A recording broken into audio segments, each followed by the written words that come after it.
경남교도소 1층 접견실, 아침 7시 45분.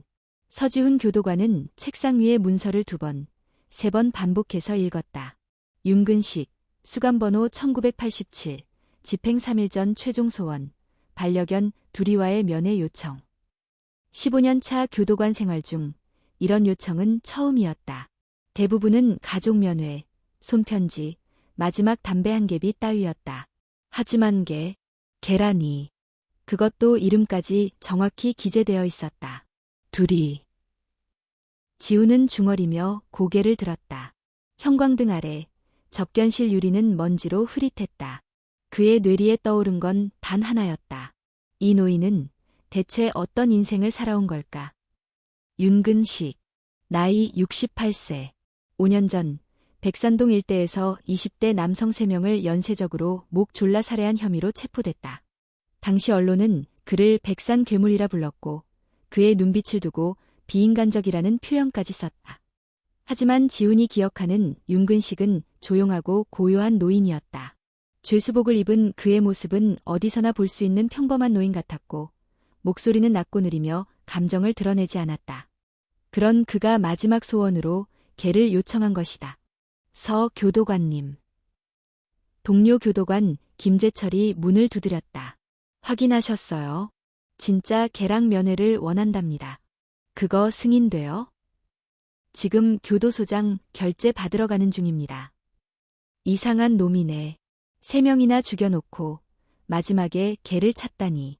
피해자 가족들이 보면 뭐라 하겠어요. 지훈은 대꾸하지 않았다. 그는 윤근식의 면담 파일을 다시 넘겼다. 피해자들. 모두 백산동 지역에서 살던 청년들이었고 공통적으로 허벅지에 이상한 긁힌 자국이 있었다는 보고서가 있었다. 그러나 감정 결과는 단순한 외상으로 처리되었고 사건은 빠르게 마무리됐다. 너무 깔끔했지. 지훈은 직업상 수많은 사건을 봐왔고 때로는 경찰보다 범죄자의 눈을 더 정확히 읽을 수 있다고 자부했다.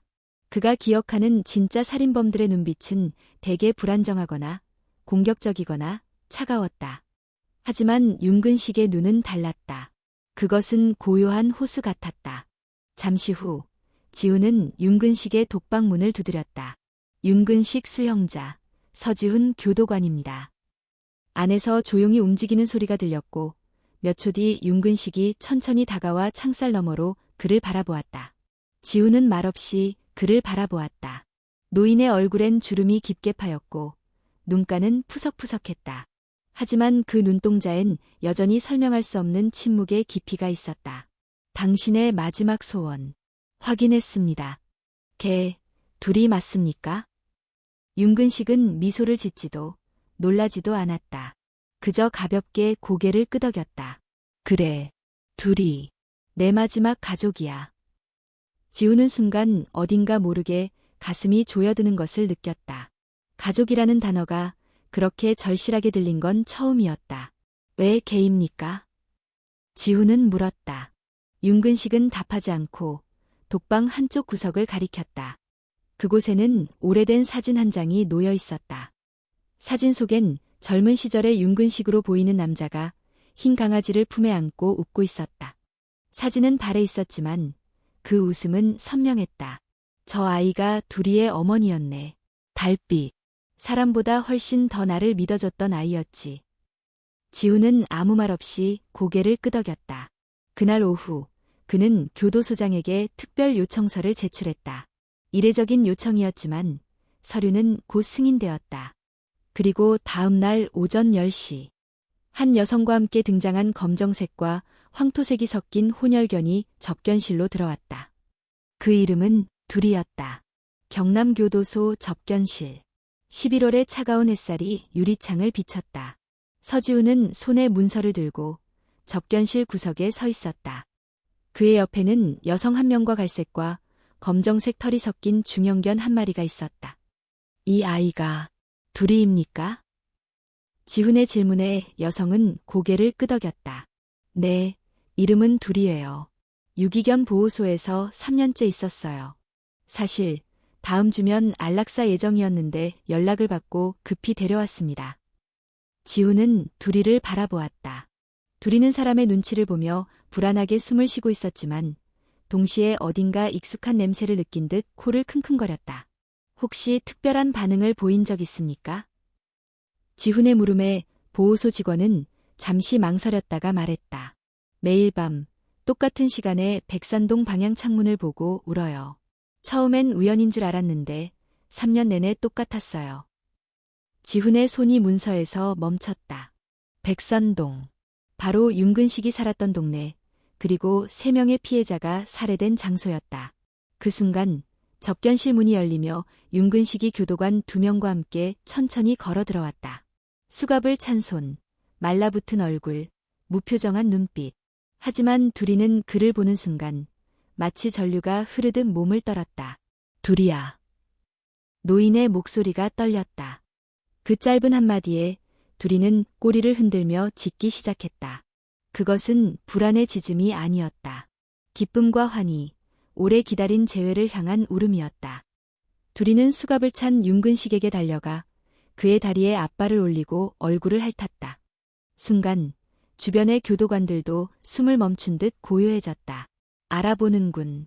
역시 알아보는구나. 윤근식은 떨리는 목소리로 중얼이며 수갑찬 손으로 조심스럽게 두리의 귀 뒤를 쓰다듬었다. 그의 눈에서 천천히 눈물이 흘러내렸다. 3명을 잔혹하게 죽였다는 남자의 얼굴에서 눈물이 떨어지고 있었다. 지우는 그 모습을 바라보며 등줄기를 따라 차가운 소름이 흘러내리는 것을 느꼈다. 그의 눈빛, 그 손길, 그 눈물. 도무지 살인자의 모습이 아니었다. 접견실 한쪽 구석. 두리의 움직임이 멈춘 순간 윤근식은 천천히 입을 열었다. 이 아이는 내가 지키지 못한 가족의 마지막 혈육이야. 달빛. 내 마지막 반려견의 딸이지. 나는 이 아이를 버린 적 없어. 그저 뺏겼을 뿐이야. 지우는 그의 말에 한동안 아무 말도 할 수 없었다. 잠시 후 윤근식의 시선이 지훈에게로 옮겨졌다. 당신은 나를 믿습니까? 지훈은 망설였다. 교도관으로서 쉽게 해서는 안 될 말이란 걸 알고 있었다. 하지만 그의 입에서는 자기도 모르게 대답이 나왔다. 믿고 싶습니다. 아니, 믿기 시작했습니다. 그날 저녁, 지훈은 집으로 가지 않고 사무실에 남았다. 서류를 다시 펼쳤다. 피해자 사진들, 감정서, 자백 진술서. 모든 것이 너무 정연하고 매끄러웠다. 그는 사진을 하나하나 다시 들여다보았다. 그리고 멈췄다. 3번째 피해자의 허벅지. 확실히 개에게 물린 것처럼 보이는 자국. 그 자국은 부검 보고서에는 날카로운 도구에 의한 상처로 처리되어 있었다. 그러나 그 형상은 누가 봐도 동물의 이빨 자국과 흡사했다. 그 순간 문이 열리고 한 여성이 들어왔다. 윤미경, 동료 교도관. 지훈과 같은 시기에 입사한 동기였다. 아직도 근무 중이세요? 네, 그냥 윤근식 수영자 관련 서류 좀 다시 보고 있었어요. 저도 오늘 접견실에서 있었어요. 그 장면, 그냥 잊히지가 않네요. 지훈은 그녀에게 사진을 보여주며 말했다. 이거 이상하지 않아요? 이 상처, 개에게 물린 자국 같지 않아요? 윤미경은 놀라며 사진을 들여다보았다. 정말이네요. 그런데 이걸 누가 숨긴 걸까요? 지훈은 낮에 보호소 직원이 말한 이야기를 떠올렸다. 백산동. 매일 밤 그 방향을 향해 울던 둘이. 어쩌면 이 아이가 뭔가를 알고 있을지도 몰라요. 그리고 윤근식 씨는 정말 살인자가 아닐 수도 있습니다. 지훈은 그 순간 결심했다. 그는 진실을 확인해야 했다. 단지 교도관으로서의 의무가 아니라 한 인간으로서 눈앞의 진실을 외면하지 않기 위해서. 그는 다시 백산동으로 향할 준비를 시작했다. 무언가 이 사건 뒤에 숨겨진 것이 있다. 그리고 그것은 누군가 철저히 감추려는 진실일지도 모른다. 11월 마지막 주 토요일 오전 8시. 서지훈은 백산동으로 향하는 버스 안에 앉아 창밖을 바라보았다.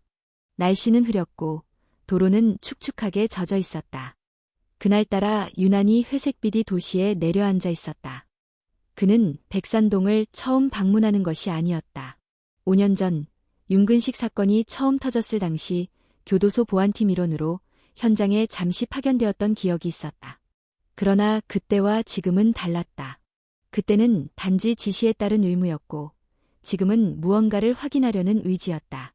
백산동은 이제 완전히 변해 있었다. 한때는 시장과 작은 공원이 있던 동네였지만 지금은 폐허처럼 느껴졌다. 빈 상가, 문 닫은 가게, 그래피티로 덮인 벽, 쓰레기가 쌓인 골목. 그는 골목 안쪽으로 조심스럽게 걸어 들어갔다. 왼편, 낡은 가로등 밑에서 작은 발소리가 들렸다.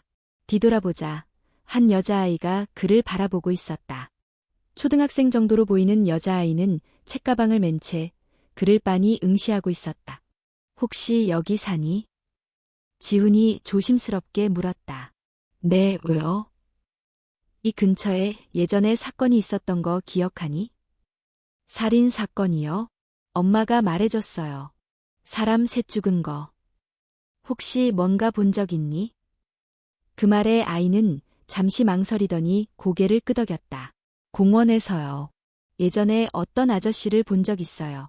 무서웠어요. 팔에 뱀 문신이 있었어요. 근데 사람들이 그 아저씨가 아니라 다른 사람이 범인이라 했어요.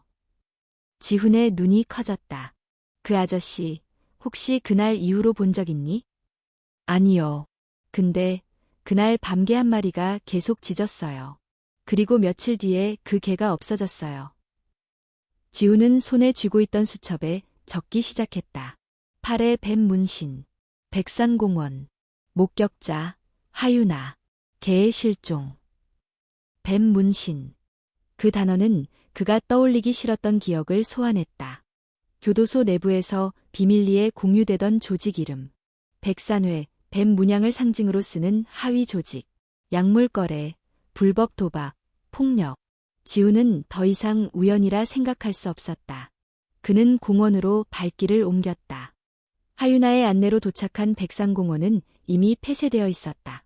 철조망 너머로 잡초가 무성했고 오래된 벤치들과 낡은 놀이터 기구들이 삐걱거리는 소리를 냈다. 그 순간 무언가가 그의 시선을 끌었다. 커다란 나무 한 그루. 그 앞에서 하유나가 멈췄다. 저기였어요. 그 개가 계속 저 나무 밑을 파고 있었어요. 사람들이 뭐 하는지 모르고 그냥 쫓아냈어요. 지훈은 무릎을 꿇고 땅을 살폈다. 흙은 단단했지만 한쪽 모서리가 어색하게 파여 있었다. 그는 장갑을 끼고 조심스럽게 파기 시작했다. 약 10분 뒤 금속성 소리가 들렸다. 그는 흙 속에서 낡은 작은 금속 상자를 꺼냈다. 녹이 슬고 있었지만 여전히 닫혀 있었다. 뚜껑을 열자 안에는 낡은 USB와 종이 2장이 있었다. 한 장은 손글씨로 쓰인 짧은 메모. 누군가 이걸 본다면 진실을 세상에 알려줘. 나는 죄를 덮고 살 수 없었다. 이창곤. 이창곤. 윤근식의 오래된 친구. 당시 실종되었다는 기록이 있었지만 시신은 발견되지 않았다. 지훈은 USB를 조심히 주머니에 넣었다. 그 순간 뒤편에서 갑작스런 소리가 났다. 서 교도관님. 뒤돌아보자 보호소 직원 유슬기가 숨을 헐떡이며 달려오고 있었다. 무슨 일입니까? 둘이가 없어졌어요. 누가 훔쳐간 것 같아요. 보호소 CCTV도 꺼져 있었어요. 지훈은 가슴이 철렁 내려앉았다. 둘이. 그 개는 단순한 동물이 아니었다. 이 사건의 유일한 생존 증인일지도 모른다. 그리고 누군가는 그 존재가 불편한 것이다. 지훈은 결심했다. 이제 돌아갈 수 없다. 진실을 밝히기 위해서라면 설령 모든 걸 걸더라도. 서지훈은 백산공원 한복판에서 핸드폰을 꺼내 들고 곧장 보호소 CCTV 담당자에게 전화를 걸었다. 유실동 물보호소 CCTV가 왜 꺼져 있었는지 확인 좀 부탁드립니다. 가능한 빨리. 전화를 끊고 그는 철조망 너머를 바라보았다. 그곳은 고요했지만 이상하게도 침묵은 불길하게 느껴졌다. 지훈은 손에 쥐고 있던 금속 상자를 더 단단히 쥐었다. 그 안에 담긴 USB. 이창곤이라는 남자의 고백. 그리고 그가 감춰두었던 진실. 그는 자신이 마주한 사건이 단순한 살인 사건이 아니란 걸 직감했다. 이건 조직과 연결된 거대한 범죄의 조각이었다. 그리고 지금 누군가는 이 진실이 세상 밖으로 나오는 것을 막으려 한다.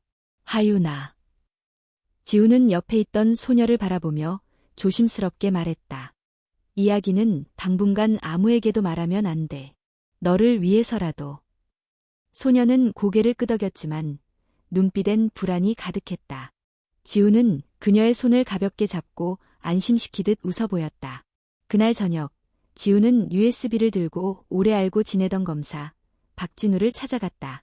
박진우는 중앙지검 강력부 소속으로 과거 교도관으로 근무하던 지훈과 개인적인 인연이 깊었다. 진우는 USB 안의 파일을 확인하자마자 얼굴이 굳어졌다.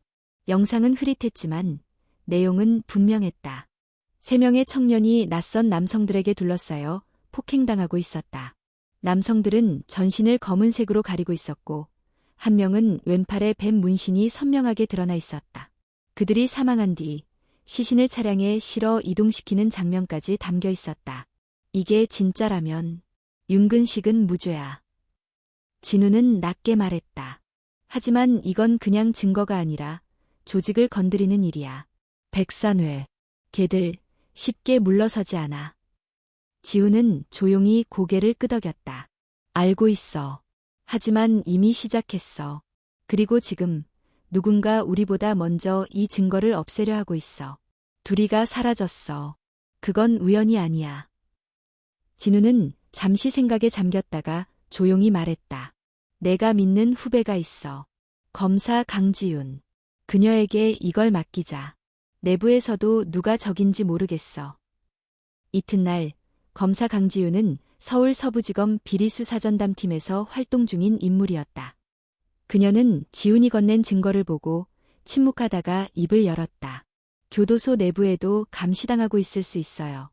지금은 신속하게 움직여야 합니다.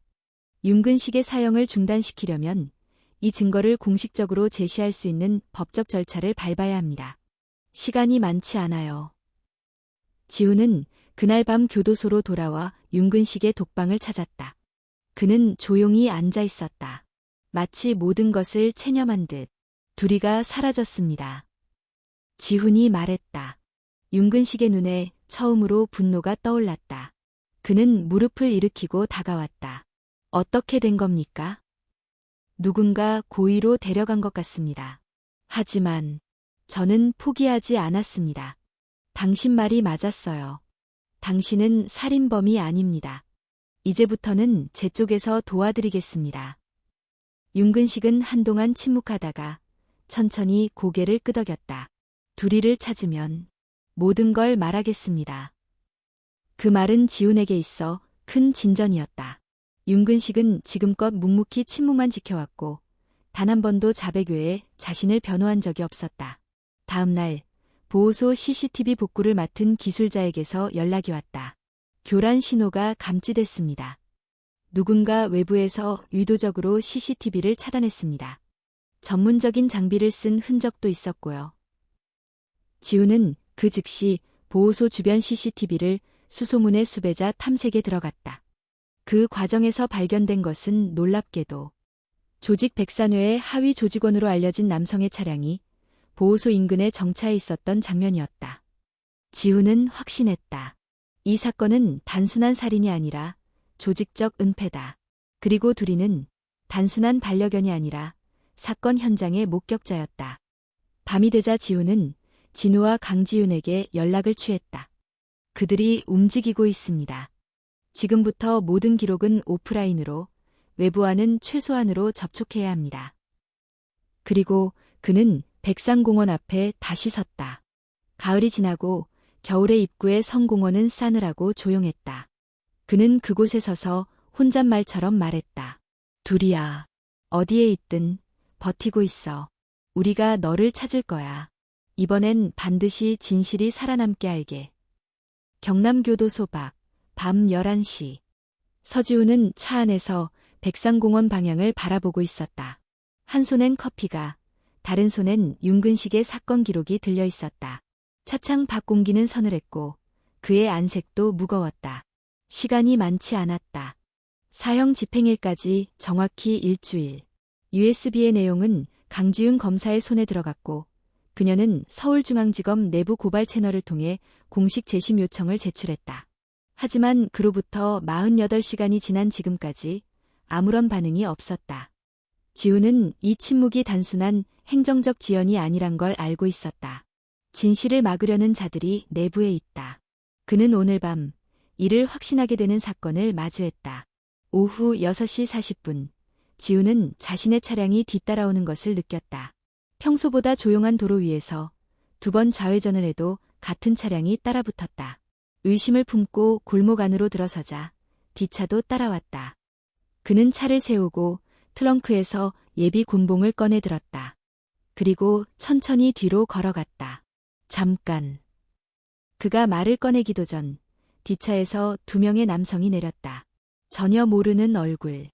그러나 눈빛과 걸음걸이에서 직업적 냄새가 났다. 지훈은 말없이 곤봉을 들고 있었다. 한 남자가 말했다. 서지훈 씨 맞으시죠? 저희는 중앙지검 협조 수사팀 소속입니다. 잠깐 여쭐 게 있어서요. 신분증 보여주시죠. 지훈의 말에 남자 둘은 당황하지 않았다. 오히려 익숙한 듯 주머니에서 뭔가를 꺼냈다. 그 순간 지훈은 그것이 신분증이 아니라는 걸 알았다. 전기 충격기였다. 협조 좀 부탁드립니다. 남자가 말하자마자 다른 한 명이 달려들었다. 지훈은 반사적으로 몸을 돌려 충격기를 피했고 오른손의 곤봉으로 상대의 손목을 내리쳤다. 짧은 격투가 이어졌고 두 사람은 결국 차량을 두고 달아났다. 숨을 헐떡이며 차에 올라탄 지훈은 곧장 전화기를 들었다. 진우 형, 내 정보가 새어나가고 있어. 내 위치도, 내 자료도, 내부의 조직과 연계된 인물이 있어. 진우는 짧게 대답했다. 강지훈 검사도 방금 의심스러운 이메일을 받았다고 했어. 우리가 예상했던 것보다 더 깊게 들어가 있어. 이튿날, 지훈은 강지훈과 함께 서울지검 군의 회의실에서 비밀리에 만났다. 지훈은 피곤에 찌든 얼굴로 말했다. USB 복사본 3개를 만들었어요. 하나는 본청 법무감찰팀에, 하나는 국회 사법개혁소위원회에 전달했습니다. 하지만 본청 쪽에서 회신이 없습니다. 누군가 막고 있어요. 지훈은 조용히 말했다. 이대로 가다간 윤근식은 사형당하고 우리는 조직에게 지워질 겁니다. 지훈은 고개를 끄덕였다. 그래서 우리가 먼저 움직여야 해요. 언론입니다. 믿을 수 있는 독립언론사 하나에 정보를 넘기죠.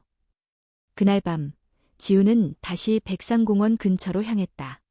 목격자 하윤아가 사는 집 근처에서 그는 뜻밖의 인물을 만났다. 윤근식의 전 동료이자 당시 수사에 협조했던 퇴직 형사 정영호였다. 정영호는 오랫동안 침묵 속에 지내던 사람이었다.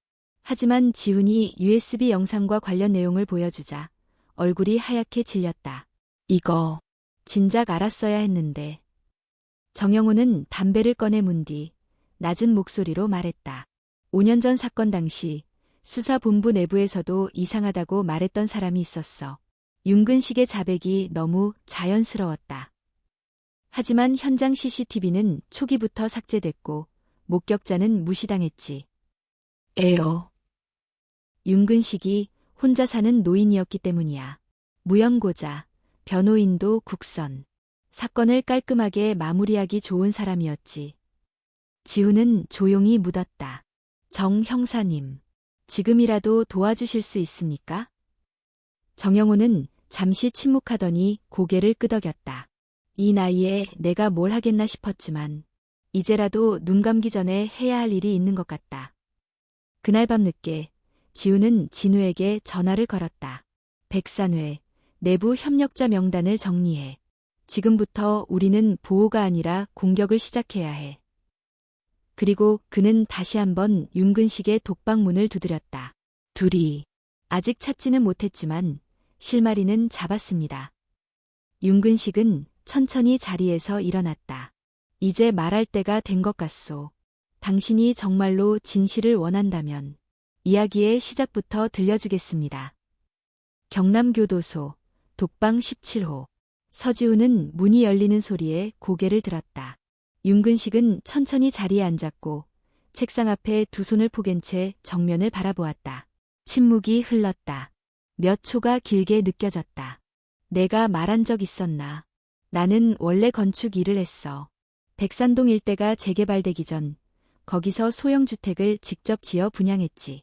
그 동네 원래는 가족들이 많이 사는 조용한 주거지였거든. 달빛도 그 동네에서 주운 개였어. 눈이 아주 맑고 사람을 잘 따르던 아이였지. 지훈은 메모장에 아무것도 쓰지 않고 말없이 듣고만 있었다. 그런데 어느 날부터인가 동네가 변하기 시작했어. 낯선 얼굴들, 밤마다 들리는 고성방가, 익숙하지 않은 차량들. 나는 그게 불안했어. 그래서 감시 카메라를 하나 설치했지. 처음엔 단순히 방법용이었지만 그게 전부였던 건 아니었어. 윤근식은 말을 멈추고 고개를 숙였다. 이창곤, 내 친구였던 사람이야. 서로 고등학교 동창이었고 함께 사업도 했지. 그가 어느 날 내게 말했어. 이 동네엔 이상한 돈이 흐르고 있다고. 건축 허가가 너무 쉽게 떨어지고 밤마다 공터에서 거래가 일어난다고. 그리고 그날 밤 사건이 벌어졌어. 지훈의 눈동자가 흔들렸다. 이창곤이 그날 내 집에 와서 말했어. 근식아, 오늘 밤에 그놈들이 움직인다. 꼭 봐야 돼. 나는 두리와 달빛을 데리고 공원 근처에 숨었고 이창곤은 멀리서 촬영을 시작했지. 윤근식의 목소리는 점점 떨리기 시작했다. 3명의 남자들이 나왔고 누군가 그들을 둘러싸고 폭행했어. 처음엔 단순한 싸움인 줄 알았지만 그건 공개 처형이었어. 이유는 모르지만 조직의 내부 문제였던 것 같아. 문제는 그 장면을 찍던 이창곤이 들켰다는 거야. 도망쳤지만 다음 날 실종됐어. 달빛도 그날 이후 사라졌지.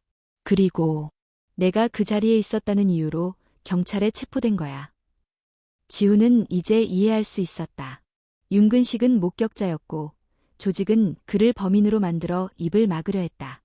그리고 그는 입을 다물었다. 왜냐면 왜 침묵하셨습니까?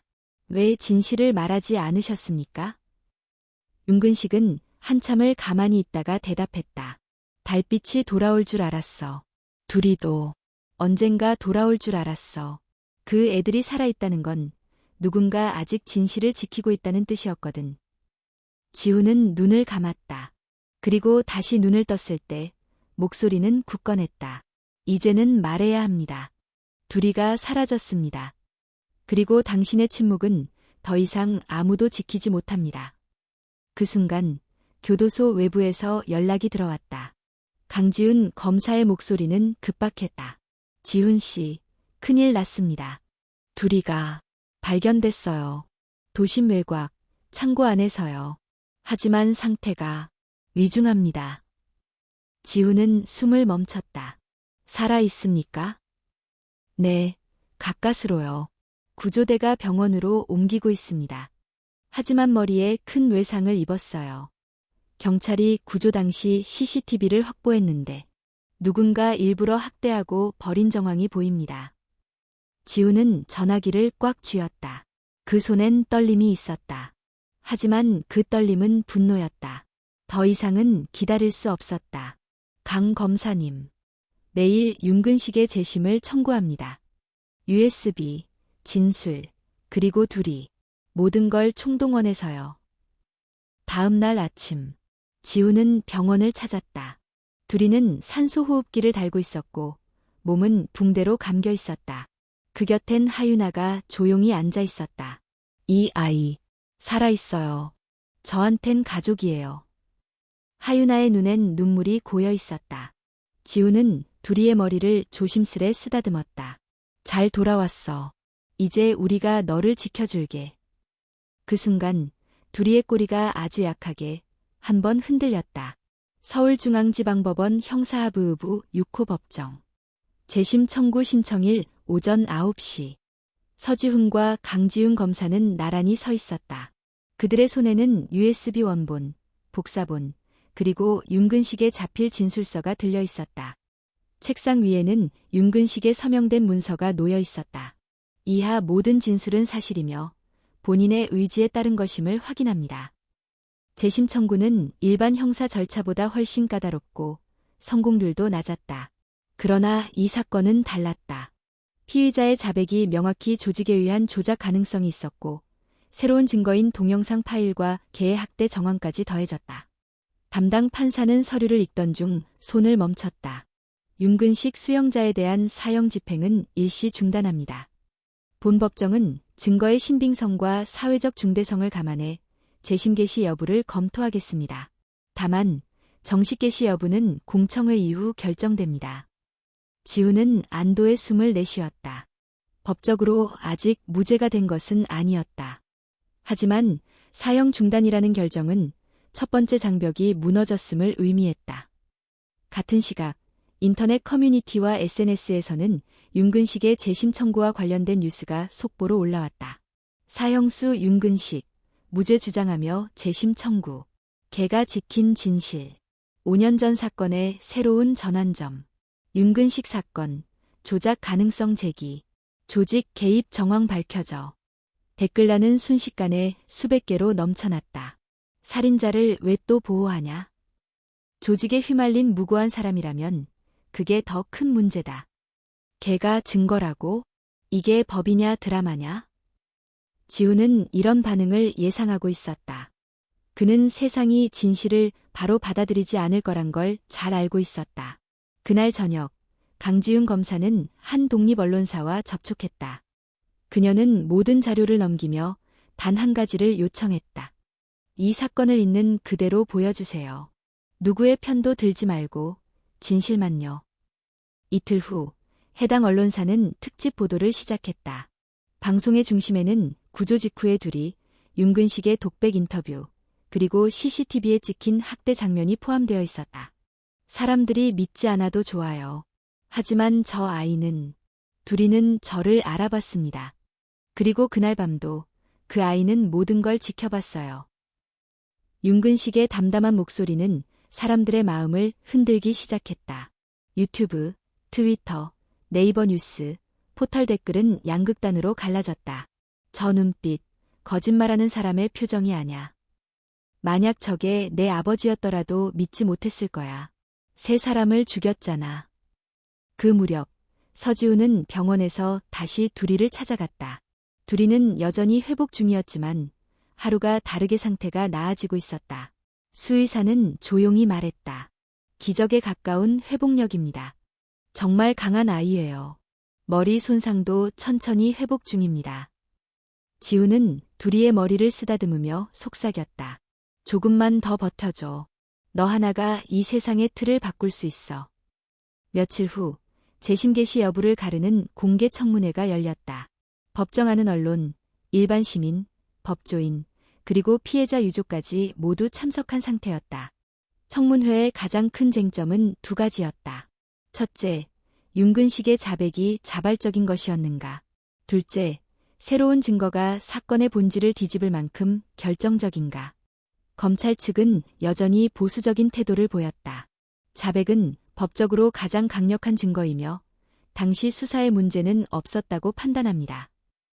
이에 맞서 강지훈 검사는 목소리를 높였다. 피고인은 수사 당시 국선 변호사조차 없었습니다. 자백은 고문과 회유가 동반된 상태에서 이뤄졌고 새로운 증거는 명백히 살해자가 따로 존재했음을 보여줍니다.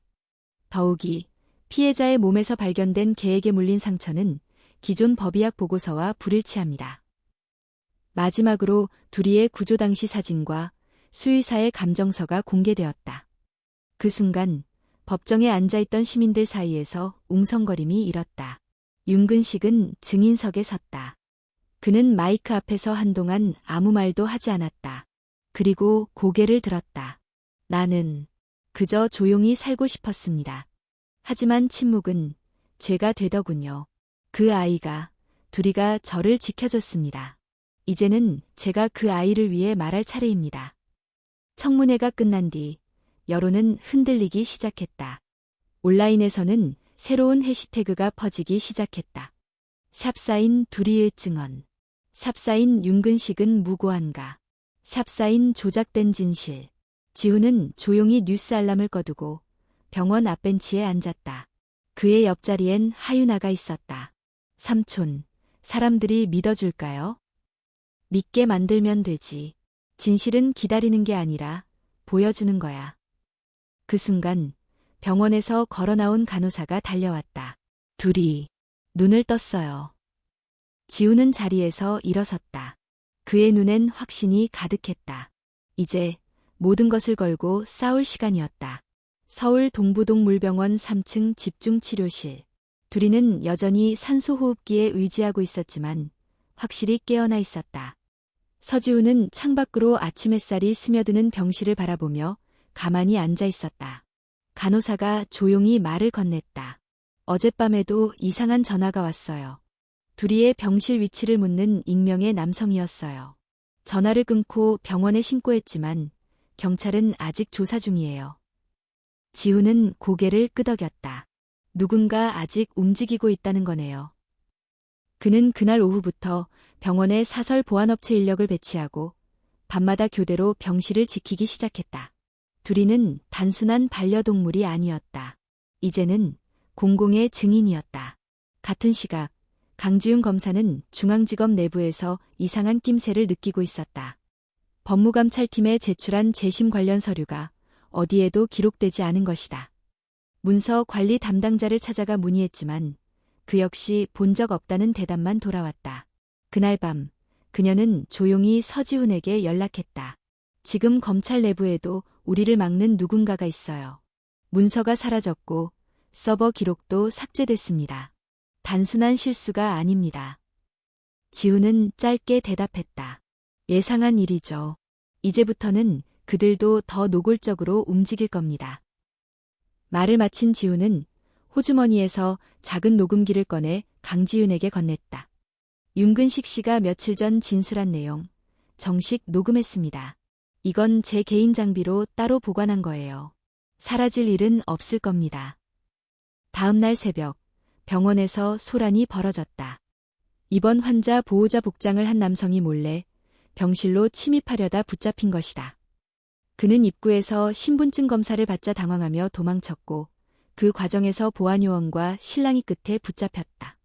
지갑 안에는 특수도구와 멀리서 투사하는 동물용 마취총이 들어있었다. 지훈이 경찰서에서 그를 마주했을 때 남자는 말이 없었다. 그러나 그의 팔뚝에는 선명한 문신 하나가 있었다. 백산회의 상징인 뱀과 칼. 지훈은 피식 웃으며 말했다. 이젠 여기까지 왔군요. 이게 한 마리를 얼마나 두려워하는지 더 이상 숨길 수 없네요. 한편 정영호 전 형사는 경찰 인맥을 동원해 5년 전 백산동 일대 CCTV와 감식 기록을 비공식적으로 복원하고 있었다. 그중 일부 영상은 이미 삭제된 파일에서 복구된 것으로 영상 속 차량 번호 하나가 문제의 열쇠를 제공했다. 그 번호는 5년 전 피해자 중 한 명의 소유 차량이었는데 사건 발생 이후 차량은 소각된 것으로 보고됐다. 그러나 영상에서는 사건 발생 다음 날 새벽 그 차량이 한 고급 빌라 지하주차장에 들어가는 장면이 포착되어 있었다. 빌라는 현직 검찰 고위 간부 박영민의 소유 부동산이었다. 강지윤은 충격에 빠졌다. 박영민 검사장. 이 사람 당시 수사 책임자였어요. 지훈은 말했다. 이제 그림이 그려졌습니다. 윤근식을 범인으로 만들고 조직과 결탁해 사건을 묻은 중심에 박영민이 있는 거예요. 바로 그날 밤 윤근식이 수감된 교도소에서도 이상한 일이 벌어졌다. 야간 순찰 중이던 교도관이 그의 독방 앞에서 침입 흔적을 발견한 것이다. 감시 카메라 3분간 끊김, 자물쇠의 도구 사용 흔적, 그리고 바닥에 떨어진 낯선 담배꽁초. 서지훈은 전화를 받자마자 교도소로 달려갔다. 그는 독방 안에서 윤근식과 단둘이 마주 앉았다. 누가 다녀갔습니까? 윤근식은 잠시 침묵하다 입을 열었다. 목소리를 들었소. 아주 익숙한 목소리. 5년 전 나를 신문하던 검사였소. 지훈은 침묵했다. 윤근식은 말을 이었다. 그는 말했소. 이젠 끝이다. 윤근식. 진실을 말해도 소용없다. 그리고 사라졌소. 그날 밤 서울 한복판에 위치한 한 대형 미디어 회사 사무실에 USB 하나가 도착했다. 공개를 원함이라는 문구와 함께 다음 날 아침 모든 주요 뉴스 채널과 포털 메인에는 같은 영상이 올라왔다. 5년 전 백산동 살인 사건의 진실, 단독 공개. 영상 속엔 두리의 구조 장면, 윤근식의 육성 진술, 박영민 검사장의 이름과 빌라 영상까지 고스란히 담겨 있었다. 폭풍은 시작되었다. 국회 청문회 요구가 이어졌고 법무부는 긴급 감찰을 발표했다. 검찰은 뒤늦게 내부 조사를 약속했지만 이미 여론은 움직이기 시작했다. 그리고 그 중심에는 두리가 있었다. 병원 앞 시민들이 모이기 시작했다. 누군가는 피켓을 들고 서 있었고 누군가는 조용히 꽃을 놓았다. 그 아이가 아니었다면 우린 아직도 진실이 무엇인지 몰랐을 것이다. 지우는 병실 안에서 두리를 바라보았다. 그의 눈에 더 이상 두려움은 없었다. 서울중앙지방법원 제1호 대법정. 오늘은 윤근식 재심 정식 신문이 열리는 날이었다. 입장 전부터 법원 앞은 기자들과 시위자들로 붐볐다. 한쪽에서는 윤근식을 지지하는 시민들이, 다른 한쪽에서는 여전히 그를 살인자로 규정한 사람들이 목소리를 높였다. 서지훈은 법정에 들어서며 조용히 숨을 고르며 말했다. 진실은 때로 증오보다 느리지만 반드시 따라잡는다. 강지훈 검사는 두꺼운 증거 파일을 품에 안고 증인석 앞에 섰다. 첫 증인은 수의사 이현석. 그는 두리의 학대 흔적, 행동 반응, 기억 회복 과정에 대해 설명했다. 동물은 학습된 반응과 기억을 장기적으로 보유합니다. 두리는 특정 인물이나 장소에 대해 일관된 공포 반응을 보였고, 이는 학대와 연결된 기억이 남아있다는 것을 입증합니다. 검찰 측 변호인은 비웃듯 물었다. 동물의 감정 반응을 법적 증거로 삼을 수 있습니까? 이현석은 고개를 들었다. 만약 인간이 그것을 부정한다면 사람 또한 기억의 감정성을 증거로 내세우면 안 됩니다. 법정 안에 침묵이 흘렀다. 이어 등장한 두 번째 증인, 정영호 전 형사는 5년 전 수사 당시의 이상한 흐름을 폭로했다. 처음부터 누군가 사건을 정리하려는 힘이 작용했습니다. 당시 CCTV 삭제, 감식 지연, 참고인 무시. 우리는 그때 무기력했고 지금이라도 이 잘못을 바로잡아야 합니다. 재판장은 조용히 판을 내려다봤다. 그 힘의 정체를 밝힐 수 있습니까? 정영호는 잠시 망설였지만 결국 입을 열었다. 박영민 검사장. 그가 수사 종결을 직접 지시했습니다. 법정이 술렁였고 검찰 측은 즉시 이의를 제기했지만 재판장은 받아들이지 않았다. 이제 마지막 증인이 남았다. 윤근식. 그는 휠체어를 타고 법정에 들어왔다. 수감복 대신 정장을 입은 모습은 낯설었지만 그의 눈빛은 또렷했다. 나는 살인자가 아닙니다. 나는 단지 진실을 말하지 못한 죄인입니다. 그는 천천히 그날 밤의 기억을 되짚었다. 공원에서 본 폭행 장면, 달빛의 짖음, 도망치던 이창곤의 모습, 그리고 들려온 마지막 비명. 나는 그날 밤 경찰에 말하려 했습니다. 하지만 나를 기다린 건 변호사도 아닌 검사였습니다. 그가 내게 말했죠. 이건 내가 짊어지면 돼. 혼자 사는 노인 하나가 죽어도 세상은 조용할 거야. 그의 말에 청중석 여기저기서 울먹이는 소리가 흘렀다. 피해자 가족 일부도 눈물을 흘리며 그의 말을 지켜보고 있었다. 둘이. 그 아이가 살아 돌아왔습니다. 그 아이가 제게 말을 걸진 않았지만 눈빛으로 말했습니다. 당신은 이제 도망치지 마세요. 그래서 저는 여기 서 있습니다. 재판장은 윤근식의 말을 끝까지 들은 후 조용히 입을 열었다. 본법원은 이 사건이 단순한 재심이 아닌 사법 시스템의 무게를 되돌아보는 기회임을 인식합니다.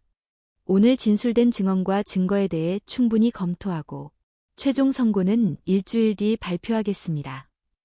재판이 끝난 뒤 윤근식은 구치소로 돌아가며 지훈에게 조용히 물었다. 둘이는 어떻게 지내고 있습니까?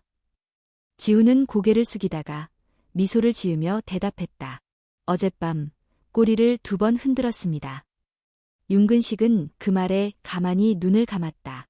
그럼 됐습니다. 한편 재판 직후 박영민 검사장은 언론 앞에 모습을 드러냈다. 기자들의 질문이 쏟아졌지만 그는 끝내 한마디도 하지 않았다. 그의 차가 법원 앞을 빠져나가는 순간 한 시민이 조용히 외쳤다. 이제 우리도 당신을 기억합니다. 그리고 잊지 않을 겁니다. 밤이 되자 지우는 혼자 병원을 찾았다. 병실 안에는 하윤아와 둘이 그리고 수의사 이현석이 조용히 앉아 있었다. 둘이는 눈을 반쯤 감은 채 지훈의 발소리에 반응했다. 너답게 잘 버텨줘서 고맙다. 이제 거의 다 왔어. 그날 밤 서울의 거리엔 조용한 비가 내렸다. 하지만 어느 순간부터 사람들이 하나둘 모여 촛불을 들기 시작했다. 그들의 손엔 윤근식의 사진이 아닌 둘이의 사진이 들려 있었다. 그들은 말없이 앉아 있었다. 그리고 한 가지 문장을 반복했다. 진실은 살아있다. 재심 선고일. 서울중앙지방법원 제1호 법정은 아침부터 무거운 공기로 가득 차 있었다. 기자석은 이미 만석이었고 일반 방청석도 사회각계 인사들과 시민들로 채워졌다. 국회에서 파견된 사법개혁특위 의원들도 조용히 입장해 별도의 방청구역에 착석했다. 윤근식은 구치소에서 법정으로 이송되어 왔고 그 곁엔 서지훈이 함께 있었다. 그의 얼굴은 말라 있었지만 눈빛만큼은 단단했다. 법정 밖에서 기다리던 강지훈 검사 역시 묵묵히 들어와 증거자료를 다시 한번 정리했다. 오전 10시 정각. 재판장이 입장하며 법정은 조용해졌다. 피고인 윤근식에 대한 재심 선고를 시작하겠습니다. 본 재판부는 피고인의 자백이 강압적 수사하에서 이루어진 것으로 판단하며 제출된 새로운 증거와 목격 증언, 그리고 피해자와 관련된 조직범죄의 정황을 종합적으로 고려한 결과 윤근식은 무죄입니다.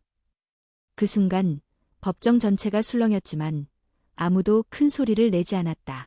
오히려 조용한 탄식과 눈물 섞인 숨소리만이 공기를 채웠다.